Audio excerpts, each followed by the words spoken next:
It was a miserable winter day in mid-Ohio. A strong wind was blowing snow and sleet from the northwest, and I was coming down with the flu.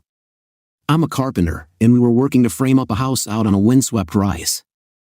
I had been working a lot of overtime lately, trying to get some money ahead to take our kids to Panama City, Florida, over spring break. Money was always tight with us since we bought the big new house a couple of years ago that my wife had to have. I was looking forward to the college co-eds on the beach as part of family R&R down there. Today, though, I was really suffering with a headache, a fever, and the weather, so I told the foreman I was going home. He took one look at me and told me to get the hell out of there before I got pneumonia.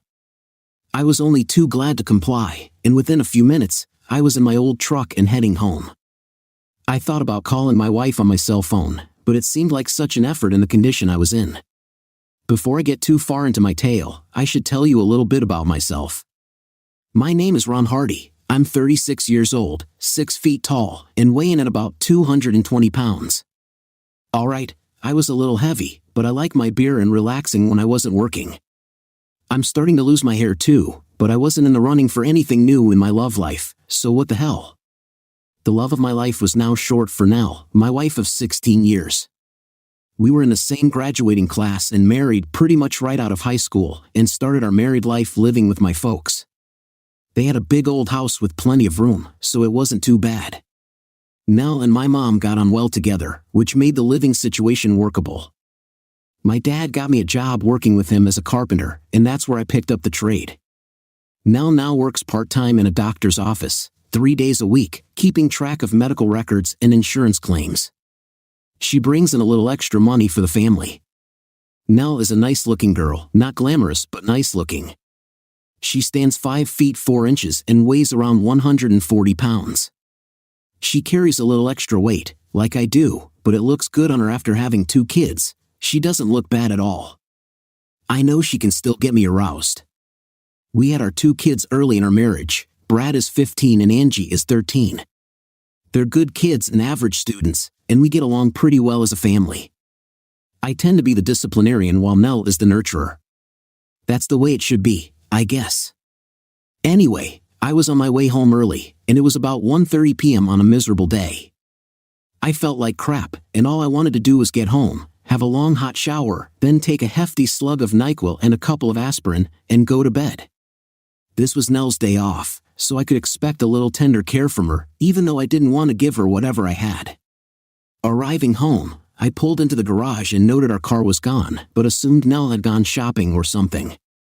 After closing the garage door, I stumbled into the house and headed upstairs to our bedroom, in the master shower. I was really looking forward to having that hot water pour over my miserable body. Entering the bedroom, I noticed the bed was unmade, which was odd because Nell always kept a very neat house, and she always had a fit if things were out of place or not neat. I started to strip off my clothes and throw them on the floor when I noticed wet spots on the bottom sheet of the bed, left exposed by the thrown-back top sheet and comforter. I reached down with my finger and tentatively touched it. It was wet and felt slimy. I brought my finger to my nose and was shocked at the smell of a female and also something else. I thought, she's cheating on me. This sure wasn't my as we hadn't had sex for a couple of days. Hell, I thought some more. We hadn't had sex in over a week. I'd been too tired after getting home from working overtime and just ate and crashed into bed. I was in a quandary, but with the fever and headache, my brain couldn't function, so I decided to get my shower and medications and sleep till I could handle this new situation. Damn, I was upset and getting mad by the minute. As I stepped into the shower and let the hot water warm my cold body, that was the only thing that felt good because the rest of me was in turmoil. After drying myself off and getting into my PJs, I took a couple of aspirin and a slug of NyQuil, then began to move my personal stuff out of our bedroom down the hall to our guest room. As I was finishing that up, I heard the door to the garage go up, and I knew she was getting home, and it was about to hit the fan. There were voices in the kitchen now, and I realized she had someone with her. Then steps hurried upstairs. "Oh, you're home," she said as she appeared pale and shaken, looking at me as I was carrying some clothes down the hall. I had to go to school in a rush as the school called that Brad was sick. "Are you feeling all right?" "No, I'm sick too and I'm going to bed," I told her as I continued down the hallway. "What's going on? Aren't you sleeping in our bed?" No, I don't want to give the flu to you, and I know you don't want to give it to your lover. The shock on her face was immediate. What do you mean? Just go in and look at the bed and tell me that isn't what I think it is on the sheet. Oh no, oh God, I didn't want you to find it, but I had to rush to school. What are you going to do? She asked as she sagged against the wall, her face full of tears and anguish. I'm not going to do anything until I can get through this thing I've caught, but you'd better be ready for an explanation and a reason when I feel up to handling it, I told her as I continued into the guest room. Where are you going? I'm going into my room. I'll never sleep in that bed again. You can save it for your lover. And you'd better be prepared to give me his name too. Oh please, honey, don't, I broke in on her. Don't call me honey. As far as I'm concerned, you've broken our wedding vows, and we don't have a marriage anymore. I'll be sleeping in here until I can figure out what to do. Oh God, was all I heard as I shut the door and climbed into the guest bed. The next thing I knew was when I woke and found myself in darkness. My hand went over to the side of the bed where Nell usually slept and found it vacant. Then I slowly realized where I was and began to remember why. Cursing softly to myself, I sat up. I realized I was hungry and found my robe, then quietly slipped downstairs to the kitchen. Turning on the light, I noticed by the clock that it was a little after 2 a.m. I found some leftovers in the fridge and after heating them in the microwave, sat down to eat. Suddenly, I realized I was feeling better, allowing me to think about my marriage. A noise at the door caused me to look up and end my thoughts. Nell was standing there in her night robe. I heard you come down. Are you feeling well enough to talk now? She asked. Her eyes were red, as though she'd been crying. Yes, we can talk. Are you ready to tell me about it? I'll try. I think I know who it is, but why don't you confirm it? I don't think I can tell you that. Then there isn't anything to talk about, is there? I'll move out right away. Please, Ron, it's John. I suppose you mean Dr. John Clemens? Yes. How long has it been going on? About 6 weeks. Do you love him? I don't know. You don't know, and you were screwing him in our bed? The bed where we conceived our children, where I thought we made love, but maybe they aren't my children? I have to give you some hurt. Oh God, no, Ron, don't think that. Is it over? I don't know, I roared. Please, Ron, keep your voice down. You'll wake the children. No, I don't know. Then you want a divorce? No, I still love you, and he's married with 3 kids, the age of ours. He's in the same situation I'm in. He can't leave his family but needs my love like you do. Do you think I'm going to remain while you're off servicing another man? Ron, I think you should know that I talked with a lawyer yesterday afternoon after you went to bed, and he told me that a divorce would end up being terribly expensive for you in this state. Not only would you have to pay for the divorce itself, you'd have to pay me alimony and also child support. You'd also lose custody of the children. I think it would be better if you let me continue my meetings with John until we eventually end our association. She sat there primly and calm now that she had stated her position. I stared at her in disbelief and with mounting rage through gritted teeth, I asked her, do you really think that I will sit back and let you continue screwing your lover and cuckolding me while I work myself to death trying to support you in this lifestyle? Is this going to be your response and position on this? I'm sure when you sit down and think about it, you will see that you may not have many other options. Yes, I believe that is my position. My rage was almost a physical thing as I responded, okay, then tomorrow I will contact a lawyer and see what I can get in the way of a second opinion regarding my options. Give it some more thought, and I will give you my response tomorrow night. Is that satisfactory? I want you to know that I still love you and hope you will let me have this fling because that's all it is, a fling. When it's over, I will be back in a few weeks ready to be your wife again. Let me make this clear, I told her. I will never accept this in any way, shape, or form. How do you expect me to take you back after you're done screwing him and still be able to trust you that you'll never do it again? You have broken the marriage contract we made before God on a whim, and you expect me to believe you'll never do it again? I don't think so. I was hoping we could handle this in an adult, rational way, but I see you want to be stubborn about it. Well, you go see your lawyer tomorrow and see what he says, and hopefully you'll come to your senses. I'm going to bed now. Just remember this, Nell, we've been married 16 years and you should know me pretty well. Do you really think I will accept your position? Good night." She left without responding, leaving me there where I sat, thinking about my situation. By 4 a.m., I had pretty well figured out what I would do. It would just take talking with the lawyer and my parents that day to bring it about. I went back to bed filled with grim determination. The next morning, I awoke around 9 a.m. and proceeded to put my ideas into effect. The kids had gone to school and Nell to work by that time. The first order of business was to make an appointment with a divorce lawyer, which I set up for that afternoon. After eating breakfast, I went over to see my parents and had a long talk with them. They were appalled at what Nell was doing but agreed that what I was proposing was the only way to respond to her and agreed to support me. Next, I went to Nell's parents and made them aware of what was going on in our marriage. They were shocked and couldn't understand their daughter's actions and how it affected our family. After I left them, I called our insurance agent and our family lawyer and made changes in my policy and my will. I then called my boss and talked with him for a while before going down to the bank. It was a very busy day, and it was late afternoon when I finished with a final phone call. I was now ready to meet with Nell and give her my response. While I waited for the kids to get home from school, I began to move stuff to my old truck. When Brad and Angie got home from school, I took them into the den, and we sat down for a talk. I figured they were old enough, and I told them what their mother was doing. They were both shocked and mortified at her actions. I explained to them what was going to happen, and I knew it hurt them deeply, but they understood. I assured them that whatever happened, they would be looked after, and then I drove them over to my parents before Nell got home. Nell arrived home at her usual time, and when she came in the door to the kitchen, I was sitting at the table waiting for her. "Didn't you go to work today?" she asked. "No, I had some things to do." She just shrugged her shoulders and removed her coat.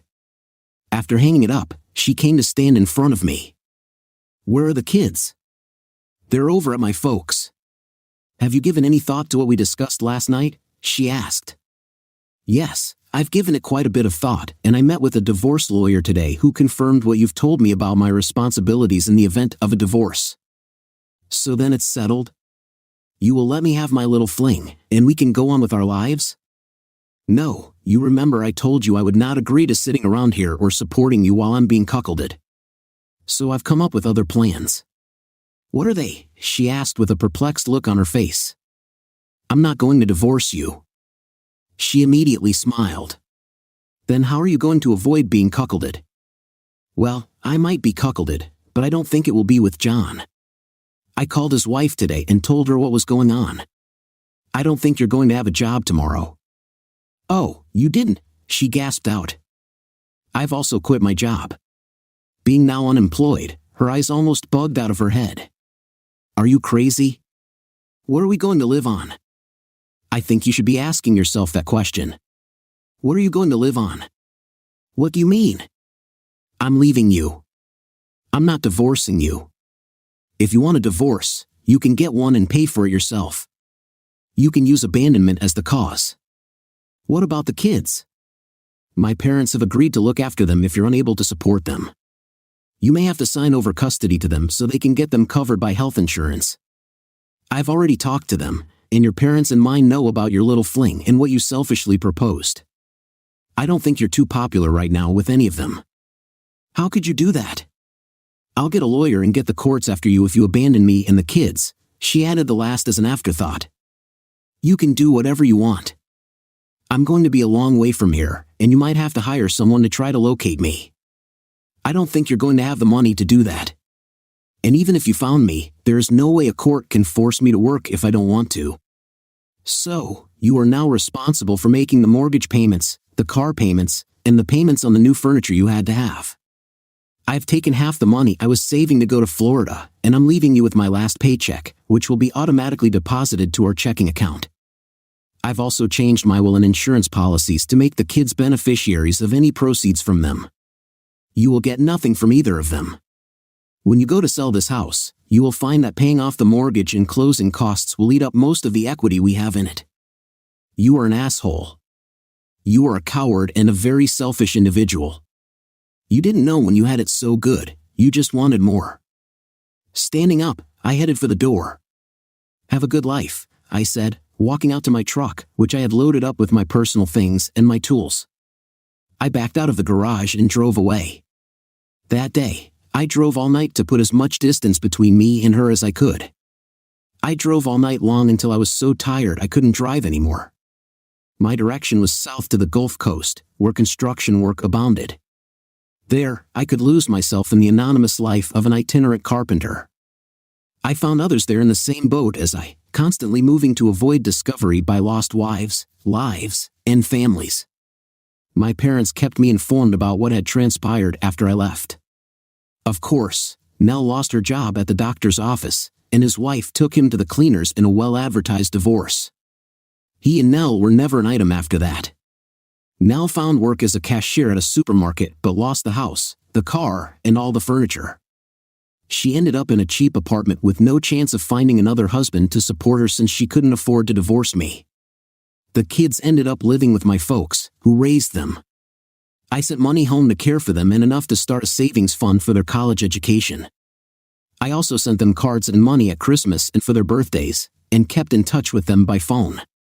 7 years after leaving, I traveled back home and was briefly reunited with my kids. Nell had never recovered their love and affection after I left, and they bonded with my folks. They turned out to be responsible people who had learned a lot about trust and loyalty in their upbringing. While I was back home, I went down to the store where Nell was still working as a cashier and took some items through her line. When she looked up and saw me, her shocked face turned ashen. When I asked her, "Are you having a good life now?" she fainted. I left without looking back. I never saw her again. Now, for the second story, it was a cold Tuesday evening in mid-November, and Bruce Finley was still at his office. He was working on a contract that had to be done by Friday. Finley seldom procrastinated, and he was confident he could have it finished as early as the next morning. He neatly stacked the files he'd used and slipped them into the modern-looking mahogany cabinet behind his desk chair. He then locked it. Finley was in his late 30s, fairly tall, almost 6 feet 2 inches, and slim. He had a pale, somewhat angular face. He pulled on his suit coat, then his cashmere topcoat. His wardrobe was a bit more expensive than his income could justify. He ran a comb through his straight, thinning blonde hair and headed out the door. As he took the elevator to his parking level, he thought about his kids, both middle schoolers, and his wife. For weeks, Adam and Julia had given him happier thoughts than his wife Bridget. God, she'd been such a witch lately, he muttered to himself. He thought about the sexy blonde waiting for him at the Hilton, and his mood brightened. He smiled in anticipation. He remembered how hot she'd been the week before, tall with good legs and a great body. She was a few years older than him, but God, she was hot. He'd never had anything like her. She really got into it. Jesus, did she have a hot body? She could almost squeeze him off without him moving. But then, what fun would that be? He chuckled softly to himself. As he headed down the dimly lit 80-foot parking ramp to level 4, looking forward to the coming 2 hours in Suite 606, he strolled leisurely towards his car through the shadows of the ramp. His eyes turned downwards, and his mind was far away. It's just as well Bruce Finley wasn't paying attention. Awareness would not have helped him, it would have only added a few seconds of needless panic before his happy everyday life would be rocked to its core. Uni, he grunted as something smashed viciously between his right cheekbone and nose, jolting his head violently to his left. He felt the sickening snap in his nose. He reeled further to his left, away from a large concrete support pillar. Clinging to a glimmer of awareness, he felt himself being spun around, and his back slammed violently into that same pillar. The next blow hammered into his solar plexus. The impact stunned him, and his mouth fell open as if in a gasp. If only he could gasp. He couldn't breathe, doubly shocked now from the blow to his head and his suddenly paralyzed breathing apparatus. He had no chance to ward off the fierce kick launched upward into his crotch. The blinding explosion of pain hurled him into darkness. He never felt the follow-up punch, the one that battered his other cheekbone and split the outer part of his eyebrow to the tune of stitches. Somehow, this maelstrom overwhelmed him without giving him a clue to his attacker's identity. He'd seen only a hazy image of his tormentor. He could vaguely make out the shape of a man, a bit shorter but broader than he was. His first hint of consciousness was the pain he heard everywhere, and he moaned softly. He couldn't hear anything. Gradually, he became aware of noises. He heard faint traffic sounds in the distance. He was stuck there in limbo for another 20 seconds or so, feeling the dank cold of the concrete floor, when he felt himself being nudged by the toe of a boot. He groaned again, feeling more prodding, several sharp pokes in a row. He moaned in protest. Buddy Finley began to stir a bit, and he could vaguely hear the voice of his assailant. "Hey buddy, you don't look so good." He looked like and would soon look worse. He felt it too. His aching testicles swelled as he shivered helplessly on the floor. "You feeling better?" That damn voice again. Who was it? He wasn't feeling better, aside from the whole consciousness thing. He felt the skin on his face tighten. It would swell like a balloon in 10 minutes. By the next morning, it would be an ugly purple mass, and the colors would soon morph into one more or less disgusting shade after another. "Your nose looks a little crooked. That's not good. You might want someone to take a look at it." Bruce Finley's senses and brain were beginning to connect with reality, the reality that had turned so terribly wrong over the preceding 3 minutes. He opened his eyes when he felt a warm trickle on his hand. He thought it was red. Just how red, he couldn't tell in the dim light. The drips were falling slowly, but from the amount of blood on his hand and on the dirty floor, it must have bled a lot when he went down. He weakly wiped the black cashmere sleeve of his coat across his nose and bleeding eyebrow. "Bruce." That voice was followed by a few seconds interval. "Bruce, wake up, sleepyhead, we need to talk." "Funny." The voice didn't sound hostile now, it sounded light and airy, like someone encouraging him. Encouraging him to do what? What? What? It would take 3 more minutes before he could speak coherently. His stomach suddenly revolted, and he began to vomit. While he retched repeatedly, almost nothing came out. That's right, he'd skipped lunch. Finley was lying on his side but could raise his head. He flinched, bringing his forearms up in front of his face when he saw his attacker step towards him. The man roughly slapped his arms away and, with his 2 gloved hands, grabbed Finley's coat, yanking him to a sitting position against the pillar. "Hey, a-hole, do you know who I am? What's my name?" Finley's voice was no longer light and airy, it was harsh, loud, and contemptuous. Finley's very name sounded disgusting and foul. Hearing his own name again finally startled him. He was not just some nameless victim. Knowing that he personally was the target of this brutality spun his mind into another world of confusion. Why? His focus returned when he felt the sharp slap delivered by his tormentor's right hand. He raised his sleeve again to wipe at the blood dripping down his cheek. "Bruce, Bruce, wake up, you stupid weasel. Can you hear me?" The voice was again harsh and insistent.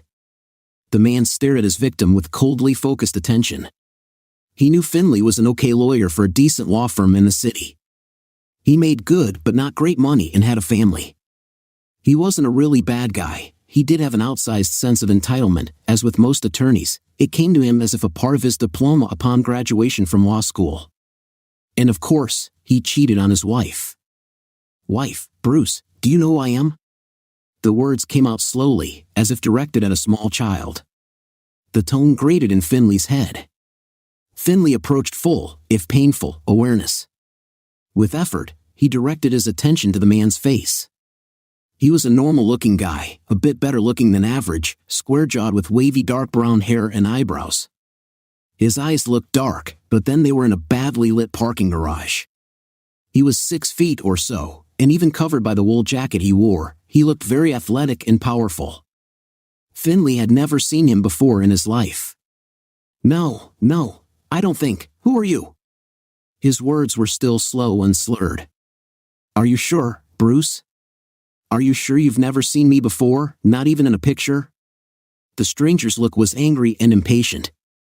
"I don't think so, no. I haven't seen you before." He spoke more clearly this time, looking up at him, desperately trying to find some association, some reason to remember him. The man shook his head in exasperation, perhaps disbelief. "That's too bad, Bruce. If someone's going to do something like this to you." He gave a vague wave of his hand towards Finley, indicating his general condition. "If you're going to get the kicked out of you, you should at least know why. don't you think? Finley looked dumbly at the man, not knowing what to say. He watched him pace back and forth for a minute or so. His olive skin, a bit tan, was far from pale, but his grim expression darkened him even more. "Bruce!" He suddenly roared Finley's name at his cowering victim. The ramp was then silent. "No echo in here tonight, is there, Bruce?" He paced some more, restless as a hungry predator. "There are actions, things that you do that cause echoes, Bruce." He virtually spat out Finley's name. "For good or ill, they will bounce back at you. Tonight is your echo, Bruce. I am your echo, and I am enjoying it. Think, Bruce. Think for a moment about why someone would want to do this to you. Can you think of any reason? Have you done something bad at work? Something bad at work? Something that really pissed someone off? Is that it? No, nothing at work. No, nothing there." Every word came with difficulty, the chaos in his brain again slowing his speech. "Really, Bruce?" His voice was low and rough. "There isn't some guy out there who thinks you screwed up his case? Are you sure?" No, Finley mumbled and shook his head. "Well?" His interrogator paced in frustration for a good 20 seconds. "How about your wife? Do you think Bridget could be mad enough at you to hire me? Would she pay me to deliver this little message?" "Bridget? How do you know?" His question died in midair. He was momentarily silent under the blank stare of this stranger. He resumed, haltingly, "She gets mad sometimes," he offered cautiously, "but she'd never do this. Besides, I haven't." His voice trailed off into nothing. The man chuckled softly, as if in sympathy with his victim. "No, I don't think Bridget would hire anyone to do anything like this. I agree with you. She is a real witch though, isn't she? You almost have my sympathies. Dealing with her must be a real chore, a real pain in the bum. You look confused, Bruce. You know, I really know a lot about you and your family. Lovely kids, by the way. You should be proud of them. But I suppose you already know that, don't you?" The man took a deep breath, paced a few steps, then returned to stand directly in front of him. He looked down at Bruce in annoyance. "Well, Bruce, it's not your job and it's not your wife. What have you done that could piss someone off this much? There must be something. What is it, Bruce, that could make someone this furious with you?" The tumblers in Bruce Finley's muddled brain finally fell into place. "Oh," he whispered, "it's Carrie." His heart began to race as he stared at the man who held him at his mercy. "You're Jack Hogan." Hogan stared intently at Finley, shaking his head in wonder. "I hate to say it, Bruce, but you don't seem too smart. Did you really think it was smart to screw another guy's wife? Morality and such aside, without knowing who her husband was and what he might do, what he might be capable of when he found out? Did you really?" He smiled with malice as he spoke. "No, you didn't think at all, did you, Bruce? By the way, how long has your little sexathon with my wife been going on? I'm just curious. I'm sure I could manage good guesses, but humor me." Hogan's last few words were menacingly calm. "Only a couple of months, in early September, yeah? No earlier than that?" Finley spoke softly, as if that would somehow lessen his offense. Hogan mused. "I guess we did narrow it down to the beginning. I just wanted to make sure about that. So, you met my wife for sex over a dozen times, Bruce. The few thumps I gave you somehow don't seem quite enough given the enjoyment you had with my wife, do they?" Hogan was quiet for a moment, gathering his thoughts. "No, it really isn't enough. I think this will have some further implications for you, Bruce. I really do." Finley felt his inner sink. "You do know that Hogan Industries does half its legal work through your firm, don't you? I know we're one of Hamilton Ross's 3 biggest clients. I'm sure you know that too." Hogan seemed lost in thought for a few moments. "You're going to leave your firm, Bruce. I'm sure you can understand why, can't you, Bruce?" Finley's stomach ached again, and he sagged lower against the unyielding pillar. "If you haven't left gracefully by the end of January, I'll find a way that's not so graceful." The threat was out there, and Finley had no doubt what would happen. No doubt that Hogan could easily follow through with it. It might be a good idea to find a firm out of the city. It shouldn't be too bad. I hear you're a decent lawyer. You'll get a good reference. Hogan watched Finley as he absorbed Hogan's words. It'll cost you a few years to get back to where you are now, that is. But then that's the price of ending another man's marriage, isn't it? Finley looked up at Hogan but didn't speak. The reason I don't want you nearby, Bruce, is for your own protection. You see, I'm feeling very vindictive right now. I really don't like feeling that way. It's just not healthy for either of us. But if you move, Bruce, then temptation will be out of sight. I won't be tempted to do anything drastic to ease the hurt that the next year or two will surely bring. I don't like being that kind of guy, Bruce. I'm sure you will appreciate that, won't you? Abruptly, Jack Hogan took in a deep, cleansing breath, as if preparing for meditation. Bruce, I'm sorry we had to meet like this, but it had to be done, from my point of view, of course. Let me explain what's going to happen. Finley sat quietly, aching and feeling hopeless about his future, hardly able to listen as Hogan spoke. He glanced upward as Hogan continued. You are going home, and regardless of how you explain this evening and your unfortunate appearance, we have never met. You will go on with your life, carrying this little memory with you. Of course, nothing more will happen to you, not from me at least, for your little dalliance with my wife. Hogan paced back and forth for a few moments, looking at his victim. But Bruce, don't think too much about this evening. Don't be tempted to call the police. That would be a serious error. He was speaking softly by then, like a patient teacher to a student. And you've seen how I deal with serious errors. There will be no physical evidence. In 30 minutes, everything I'm wearing will be ashes. I'll have no marks on me, even my knuckles won't be bruised, padded gloves, you see. I will have an alibi and a set of excellent pictures of your last few episodes with my loving wife. Hogan seemed calmer. He spoke softly and self-assuredly, as he did each day at his office. Finley sat numbly, thinking about the veiled threat of those pictures. Hogan had thought about sending the evidence to Finley's wife, but decided not to. She would have enough difficult questions for him when he got home.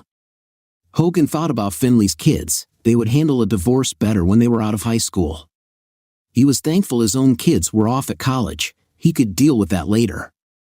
Hogan went on, we've established that your wife is a witch. He smiled at Finley as he said it. I can't imagine what she would do when confronted with explicit proof of your infidelity. It would be frightening. Hogan's grin chilled him. If I have my facts straight, and I do, she also has more money than you. You have plenty of reasons to stay quiet. Finley looked at him numbly. Any thoughts of revenge were long gone, they'd never even started. One final thing, and our evening will be complete. Hogan glanced at his watch. You need to get a move on to get to the Hilton. You don't want to be late for my wife, do you? What? Why would I? Finley looked shocked and bewildered. You're going to meet my soon-to-be former wife as scheduled. She will see what I've done to you, that you won't speak a word of that to her, will you, Bruce? You won't be staying long, however, you will deliver a message, a very important message for her. At least, first, you will tell her you are never going to see her again. You are going to call her a 304, she hates that word, and a witch. Then you will tell her that you're sorry you ever met her. I would guess that by now it's the truth, isn't it, Bruce? Finley didn't respond. Before you leave her, Hogan continued, you will give her these.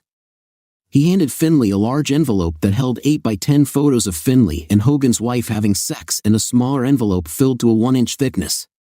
He then handed him a passport, motioning for Finley to put both items in the larger envelope. There is some cash and a credit card in the envelope as well as the passport. There's also a ticket to Mexico City. Hogan smiled to himself, remembering how much his wife disliked Mexico. It takes off at 11 tonight. Tell her she no longer has a husband, tell her she no longer has a family, and she also has no money other than what's in that envelope. Hogan paused for a moment, as if unsure about what he should say next. Finally, he spoke. Tell her that if she is not on that plane, Lopez will pay her a visit. Make sure she hears that. She will understand. This time, I mean it. Hogan paused for a few moments. Tell her not to come back. Ever. Hogan took a couple of deep breaths, shedding the tension of the previous 20 minutes. Finley, do exactly what I said. Remember, I'll be watching, he said, staring at the still-sitting attorney. If I ever have reason to see you again, Hogan paused briefly. Well, you don't really want to know. He spoke those final words sadly, as if he truly feared the prospect of a second meeting. With that, Hogan turned and strode briskly up the ramp to the elevator. He pushed the button, it opened immediately. He gave a quick glance at Finley as the door began to close. Finley watched him leave as he sat leaning against the pillar. A minute later, he struggled to his feet and staggered towards his car. He would perform his tasks quickly and exactly as directed. He was cold and tired and anxious to go home. Story 2. Once, my wife and I went to a dog show. She dragged me there because she'd wanted to choose a small, cute dog for herself for a while, one with a cute face that she could carry around everywhere. There, she could sort of try out a future pet. So, we wandered through a grassy meadow where many tables for pets were set up, with lots of stands and a small track made of carpet where they took the dogs back and forth for a demonstration. This year, the exhibition was in the Central Park, and apart from admiring the animals, there were a couple of ice cream and snack stalls nearby. Regina decided to bring our little granddaughter, who had just turned 5, and Grandma wanted to spoil her once again. Jessica, though still small, seemed to understand everything and, taking advantage of the moment, kept asking for sweets or just to run around the park and play with the dogs. But Regina's main goal was to choose an animal for herself, trying not to give in too much to her granddaughter's requests. Although I admit, we both adored this little troublemaker, and in the end, she won. I noticed a familiar face in the crowd, someone I hadn't seen in a long time, and decided to go say hi. Telling my wife to enjoy herself, I headed towards Adam. I thought we'd be here together, Regina replied. Maybe then take Jessica with you? I'll only be a couple of minutes. I'm sure she'd also enjoy looking at the dogs. Go on. Have fun with her. I smiled at my granddaughter and went to meet my friend. He stood not far from everyone, scrolling through his phone, tapping the screen now and then, probably texting. Hey, Adam. Didn't expect to see you here, I approached and extended my hand. Oh, Bob. Yeah, just came. My daughter wanted to come and see. But you know, I'm not really into all this. So here I am, waiting for her to check out every dog. And you? The wife persuaded me. She wants a dog too. By the way, haven't seen you in ages. Where have you been? Work sent me to another city. Got back a few days ago. I noticed a certain sadness in his expression, as if something serious had happened to Adam. I couldn't say I knew him inside out, but I understood something significant had occurred. Maybe I shouldn't have intruded, but I couldn't help it. Listen, maybe it's not my place, but I see something's happened. Care to share? You're right. It's none of your business, he sharply replied, then awkwardly lowered his head, realizing he'd been too harsh. Sorry. It's just...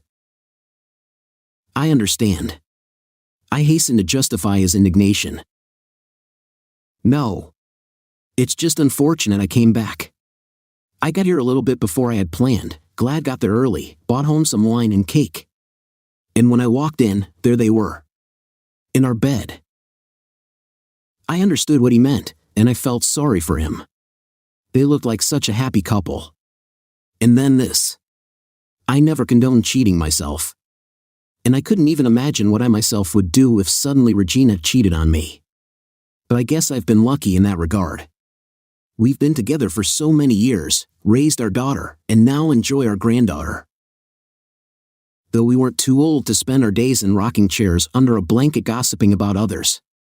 No, we always kept fit, led a healthy lifestyle, and at my 52 and her 46, we looked a bit younger than our age.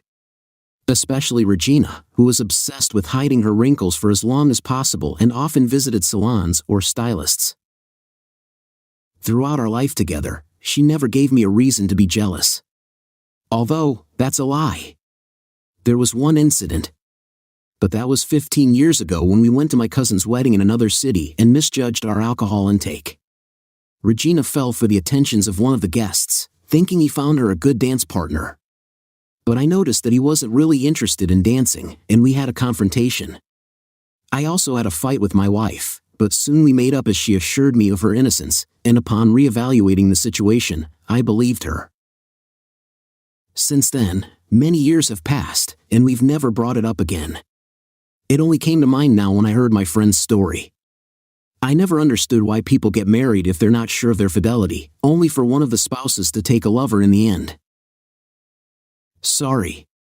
I didn't know, I said to Adam. It's all good. I've sorted things out with them. He raised his head slightly with pride and looked away. What did you do? I could only imagine terrible possibilities. Nothing. I punched him, and I divorced her. It's all forgotten. Now, I devote myself entirely to my daughter. I don't want to think about her anymore. I looked at him understandingly, and just then, Regina approached us, holding Jessica's hand. Jessica, in turn, was already licking the ice cream in her waffle cone. The granddaughter enthusiastically started recounting which dog she saw and even made friends with one. It turned out to be a little Bolognese who adored attention and ice cream.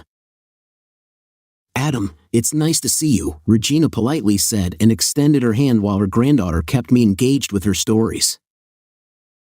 Likewise, Adam replied and gallantly kissed my wife's hand. Although I was listening to the little chatterbox, I still paid attention to the two adults standing beside me. For a moment, I even felt a spark of jealousy. But then I dismissed these thoughts, thinking it was just a consequence of Adam's story and a sad memory from the distant past. Well, Regina, have you achieved what you wanted? Are you satisfied? I asked my wife. Yes. We had a great time, she replied, continuing to smile. Then shall we head home? Adam, sorry, I can't chat longer. I need to take Jessica back to her parents, I said. He nodded in response, and we headed to the car. As we left, Regina turned once more, waving her hand to bid farewell to Adam. I didn't pay much attention and drove my family home. On the way, we stopped by our daughter and son-in-law's place, who were already missing their little darling. We stayed briefly, then went home. In the evening, I noticed Regina lost in thought, standing in the kitchen by the table, beating eggs and staring up at the ceiling. She didn't even notice me entering and sitting at the table. Only when the oven beeped a minute later did she snap back to reality. Oh, Bob. Did you need something? She asked, setting aside the bowl and opening the oven. No. Just curious where you were lost just now. What do you mean? I've been here all along, she looked surprised. Not about that. What made you so lost in thought? Did you think of something again? Did you find something at the store already?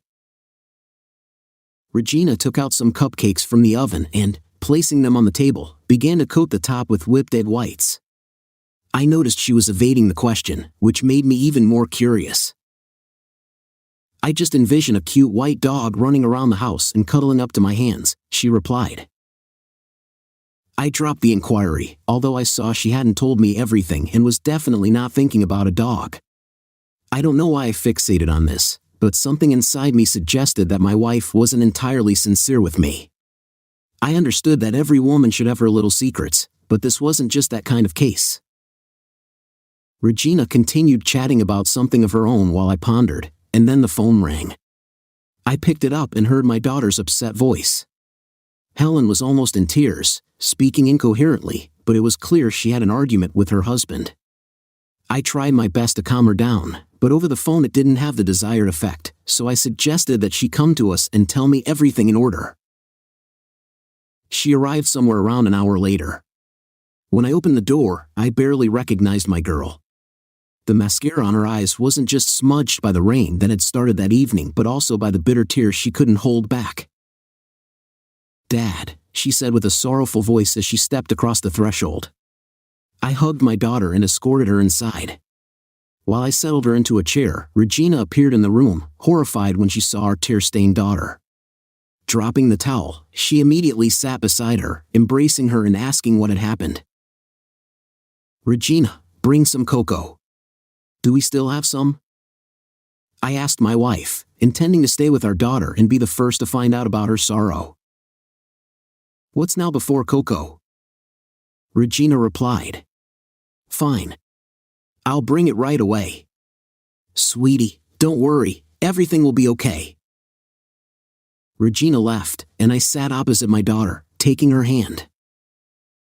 "What has that jerk done now?" I asked. "Dad," she began, sobbing. "He's cheating on me." "What? Why do you think that?" At that moment, Regina entered the room with a cup, and I noticed her face had paled slightly. "Everything points to it. I've suspected it for a while. He's been staying late at work, and today he went somewhere, came back drunk, and I found a motel receipt in his pocket. It's just awful," my daughter cried. "What?" Regina asked, startled, placing the cup on the table. "Are you sure about this? Do you know who he was with?" "If I knew, I wouldn't be sitting here, I'd be tearing her hair out."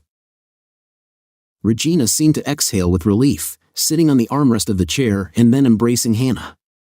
And I found myself thinking about how much deceit there is in the world. Why do people behave this way?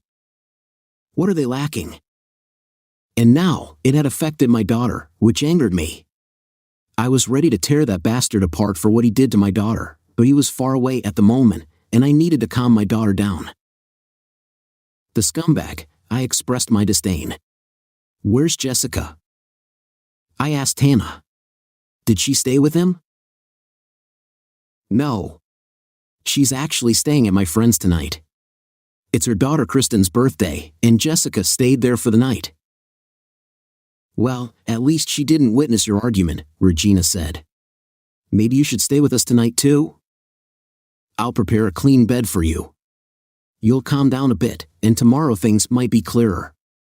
Maybe there's a reasonable explanation for all of this." I looked at my wife as if she had said something absurd. But what else could be assumed here?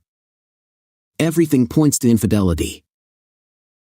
We sat with my daughter in the living room for a while, and when she calmed down a bit, she went to rest. I started getting ready to leave, and noticing this, Regina anxiously asked where I was going, trying to dissuade me when I told her I was going to visit the infuriating son-in-law. "You shouldn't worry about it now. Stay with your daughter," I replied and headed for the door. Despite the bad weather, I headed to my daughter's house, hoping to catch that jerk who caused my daughter's sadness. I was angry and furious, mentally preparing myself for a fight, even though I knew he was younger and consequently more agile and stronger. But his actions motivated me, and it gave me a surge of strength. David was home. He opened the door looking slightly disheveled. Without unnecessary words, I immediately punched him in the jaw, causing him to fall to the floor. "Damn! How dare you hurt my daughter?" I asked as he lay on the floor. "What?" he asked in confusion, trying to get up, but I didn't let him and landed another blow. "Why are you picking on me? You should have kept an eye on your wife before interfering in someone else's family." His words made me pause for a moment. Wanting to understand what he meant, I stepped back. "What did you just say? What does Regina have to do with this?" "Answer, you scumbag," I said, preparing for another strike.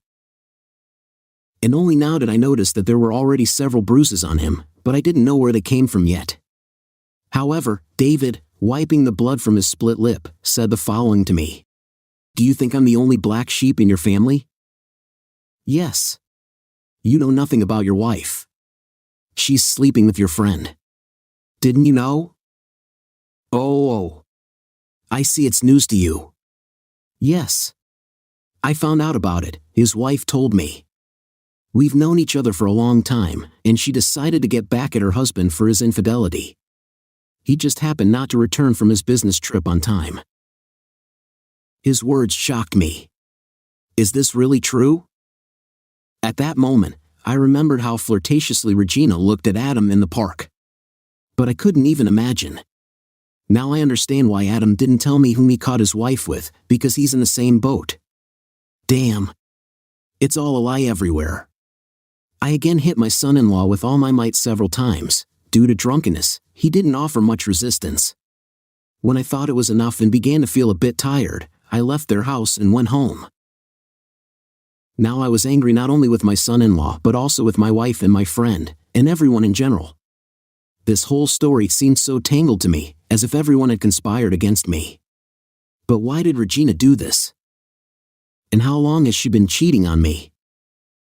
I spent days and evenings with her and didn't notice any hint that she was unfaithful to me. I was so immersed in my gloomy thoughts, my eyes fixed on the windshield wipers, which were sliding on the windshield sweeping away the raindrops, that I didn't notice how I drove into the oncoming lane, and only the shrill honk of someone else's car made me wake up and see the headlights shining in my face. I sharply turned right and narrowly avoided an accident. But maybe it would have been better not to. My whole life went downhill in one moment. The people I loved and trusted turned out to be traitors. When I got home, I immediately went to look for my wife. She was sitting in the kitchen, lost in her thoughts. Hannah was obviously already resting, and on one hand, I didn't want to cause a scene, but on the other hand, I couldn't just hold back. When Regina saw me angry, she even stood up, on guard, but she didn't realize that I already knew everything. I approached the table, resting my fists on the tabletop, glaring at her with eyes reddened with anger. But before taking the next step, which would bring unpleasant consequences, I needed to hear it from her. I wanted her to confess to me, looking straight into my eyes. "Bob, what's wrong?" "You look like you've seen a ghost," she began quickly. "Is it true?" I hissed in response, feeling my anger intensify. "What's true? What are you talking about?" She obviously guessed what I was referring to but tried not to show her guilt. Her attempt to portray innocence only infuriated me further, and I was no longer speaking, I was yelling. "You and Adam.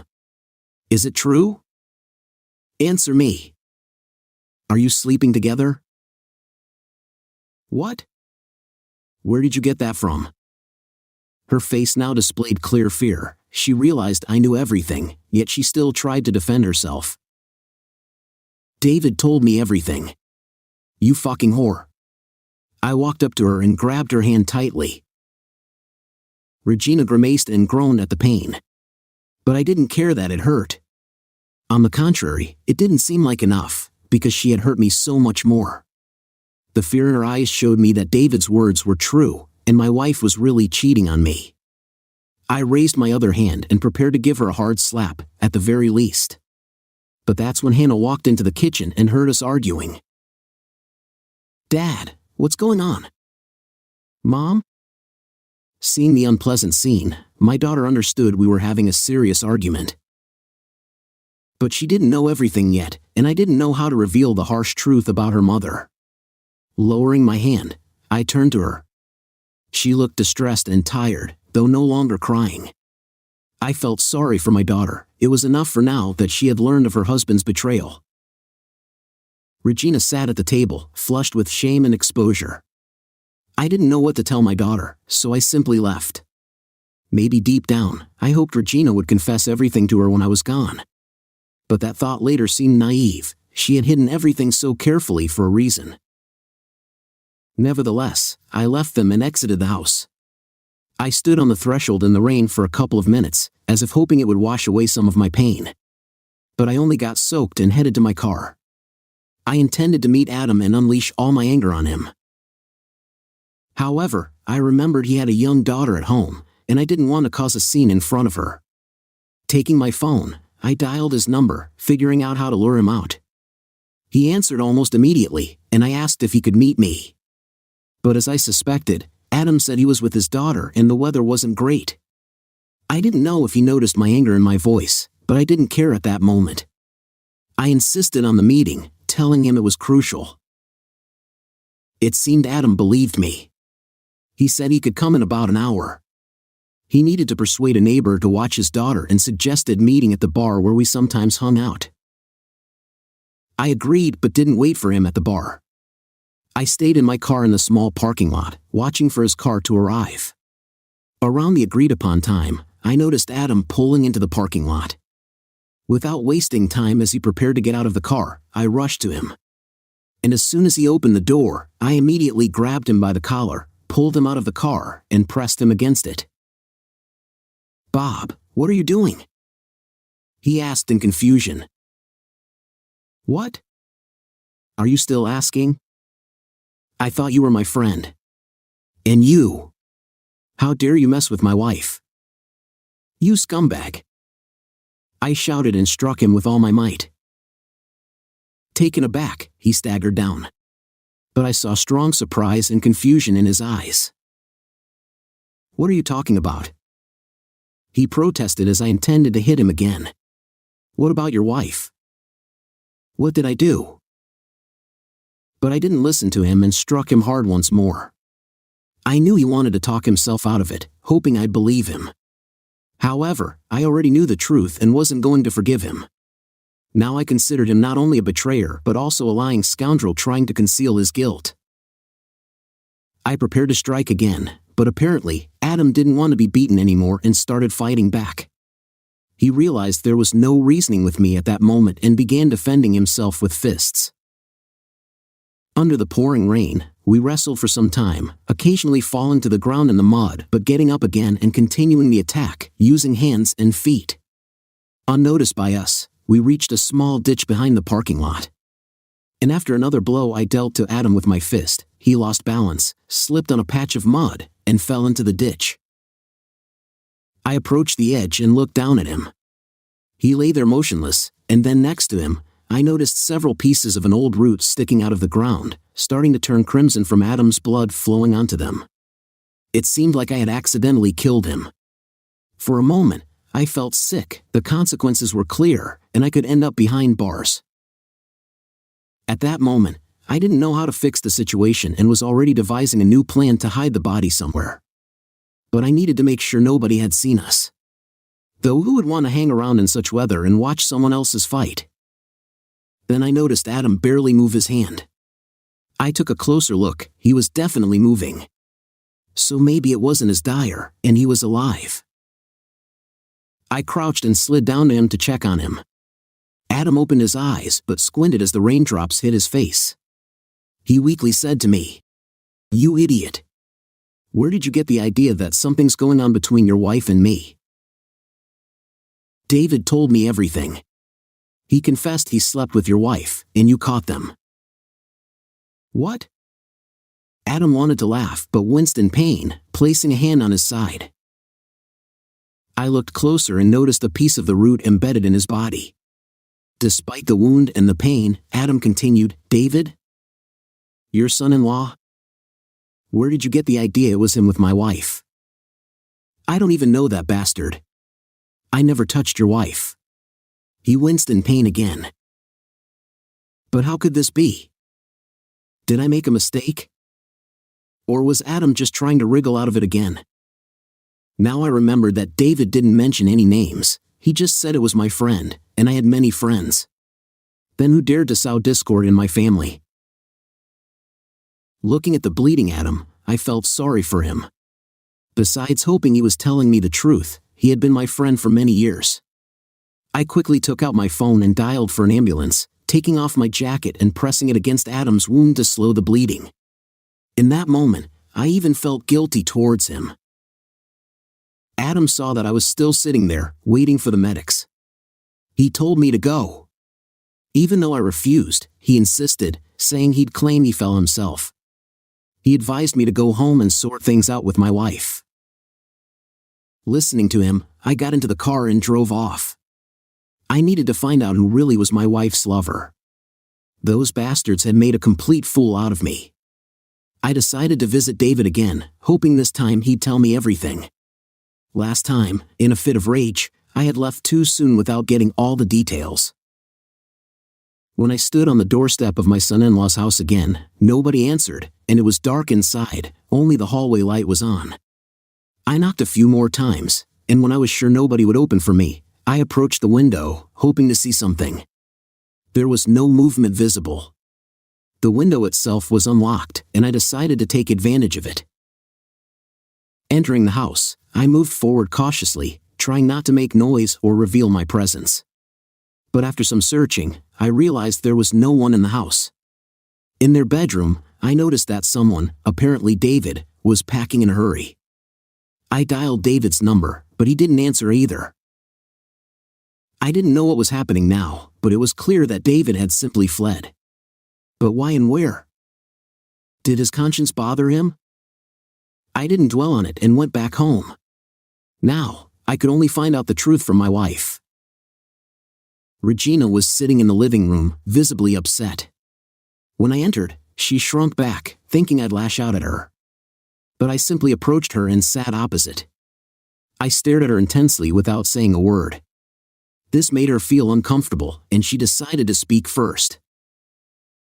"Bob, what happened? Why are you so worked up?"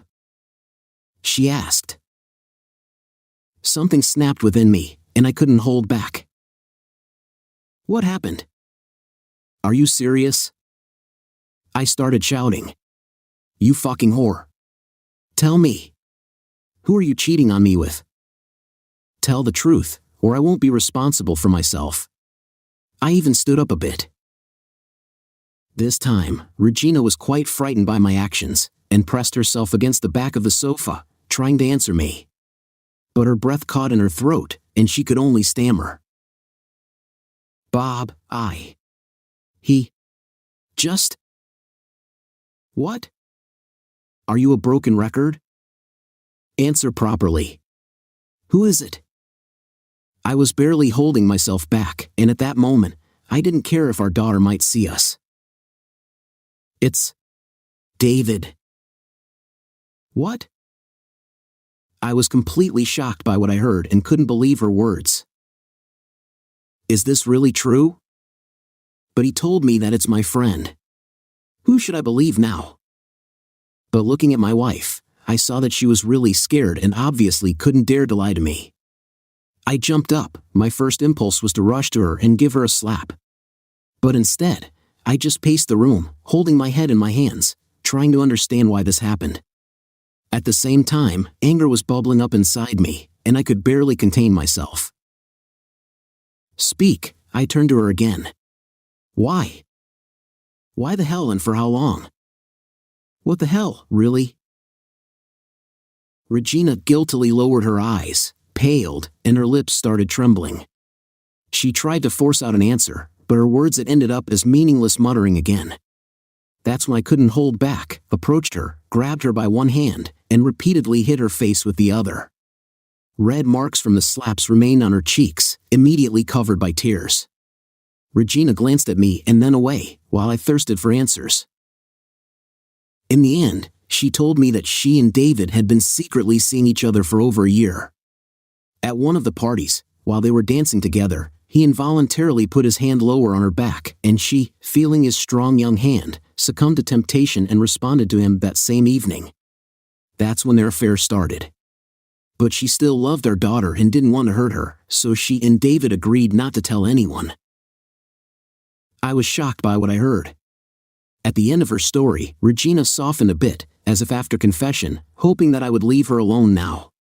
But the accumulated emotions, and now this confession, caused all my rage to burst out, and I struck my wife with tremendous anger and hatred. She flew to the side and landed on a small table, the glass top of which shattered under her weight, and Regina fell onto the shards. And I just stood there, looking at this shameless woman. Then I glanced and saw our daughter in the doorway, horrified, covering her face with her hands. I didn't want her to find out about everything like this. But it was too late to take it back. I didn't know what to do now and just sat on the couch. Regina began to get up from the floor but immediately fell again, turning onto her back. And now I noticed that one of the shards was sticking out of her abdomen. Hannah also saw this and immediately rushed to her mother, screaming and crying. But for some reason, I was absolutely indifferent. Because of this woman, everything I believed in was shattered. I almost killed a friend who turned out to be innocent. And now I felt guilty only towards him. Regina was taken to the hospital. Hannah called the ambulance while I was lost in my thoughts. And when she came up to me, shaking my shoulders and shouting at me, asking why I was so cruel, I looked at her angelic face, and it hurt even more. For a moment, it seemed to me that she was defending these traitors. "Haven't you heard what she said?" I asked. "Your husband cheated on you with your mother." And then I felt a tear roll down my cheek. I didn't know what I felt most sorry for at that moment, that I was betrayed, or my daughter, or my friend who suffered for nothing. But at one moment, it became very bitter for me. I looked again at my daughter, who seemed to be in shock from my words, and I hugged her. I thought that at that moment she would reject me and start screaming again. But she just pressed against my chest and quietly cried, realizing the cruel truth. The next day, Hannah still gathered herself and went to visit her mother. She suggested I go too, but I refused. I didn't want to see her. Instead, I talked with my daughter about David, and together we started thinking about where he could have gone because he didn't answer her calls either. David just disappeared somewhere. And a little later, when Hannah drove to the hospital and needed to pay for treatment, she found out that all the accounts were empty. There wasn't a cent on them. Hannah came back to me and reported it. I didn't hesitate long and reported it to the police. David wasn't found until 2 weeks later. Hannah filed for divorce and pressed charges against him. He was awarded a few years, thanks to a good lawyer Hannah hired. Turns out he wasn't just having an affair with my wife, he was charming rich women and getting rich off them. And the husband of one of them caught him one day and beat him up. I wanted to visit him in prison and smash his face in his face again for what he had done to my daughter, but during the visit we were watched by huge guards, so I abandoned my idea, taking comfort in the fact that his life was already ruined. But I learned from him that he wanted to get to Regina's accounts, too, because we had accumulated quite a lot of money over the years, and he didn't care if it was for our granddaughter's future. I also visited Adam, and each time, I apologized to him for my rash act. But he only laughed at me, saying I was just a silly old man, but still fighting for his family's honor. He and I made up, and I was happy about that. And also that Hannah, who had visited with my friend a couple times, noticed that she liked him, even though he was a few years older. It's been 2 years since then. I divorced Regina. She went to live with her relatives, and the only thing I was grateful for was that she didn't press charges against me. Obviously, she knew it was her fault. And Hannah married Adam, and now I had another grandchild. I didn't let Regina visit anymore, but I still noticed that Hannah sometimes chatted with her and sent her pictures of her grandchildren, because she was still her mother.